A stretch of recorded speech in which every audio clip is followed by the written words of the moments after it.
মধ্যপ্রাচ্যে চলমান উত্তেজনার মাঝেই প্রেসিডেন্ট ডোনাল্ড ট্রাম্প ইরানে মার্কিন সামরিক অভিযান অব্যাহত রাখার ঘোষণা দিয়েছেন। তার এই মন্তব্যকে কেন্দ্র করে আন্তর্জাতিক বাজারে স্বর্ণের দামের বড় ধরনের ধস নেমেছে।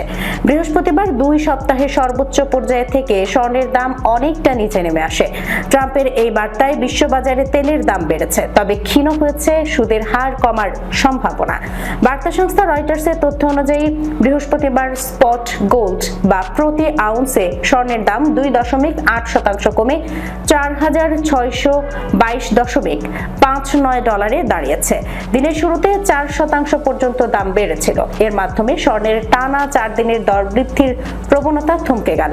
অন্যদিকে মার্কিন গোল্ড ফিউচার 3.4% কমে আউন্স প্রতি 4,649 ডলারে নেমেছে।